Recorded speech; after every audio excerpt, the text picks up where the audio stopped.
जय जोहार जय छत्तीसगढ़ संगवारियों में सोनिया निषाद स्वागत करत हूँ आप मन के हमर छत्तीसगढ़ी ब्लॉग चैनल में। आज है रे मैं जेमे कि हमन हरदियाही खेलबो और बहुत सारा खूब मस्ती करबो। देख सकते हो संगवारी हो हमार मड़वा सज के तैयार हो गए, हरियर हरियर मड़वा जेमे चौक भी पूरा आ गए हैं। अब हमन जावत हन रोहन के लिए, तो फिर बने रहो अपन पूरा ब्लॉग में।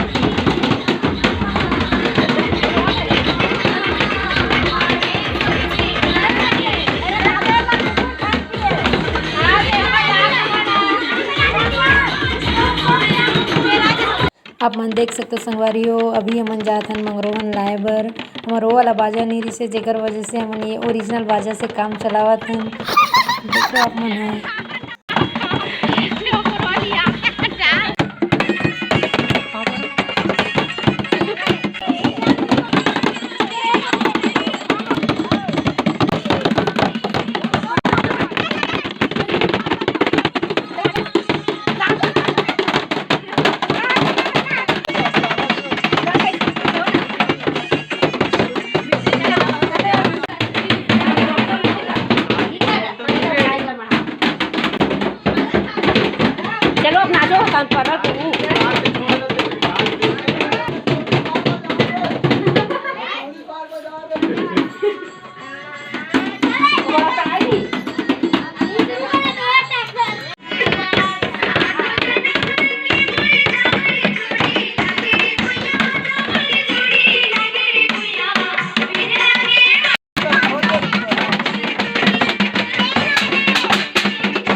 कुछ खाते हैं क्या?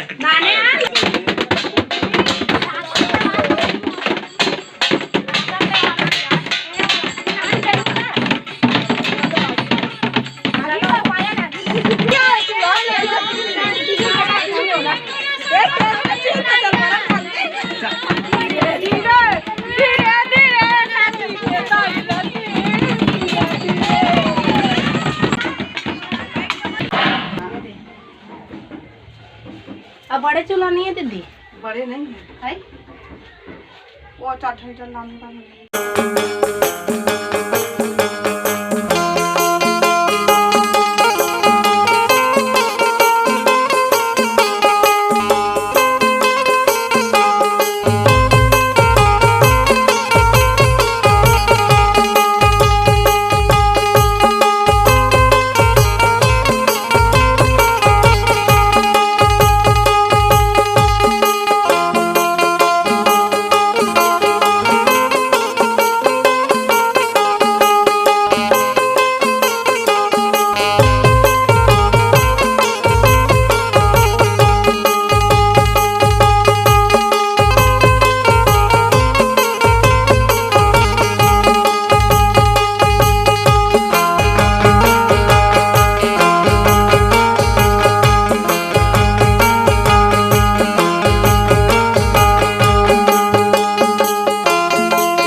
बोल गुरु घासीदास बाबा की।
ये मैन की वीडियो में बस इतनी सी संगवारी हो। वीडियो अच्छा लगी से हुई तो फिर अपन माया दुलार देवो।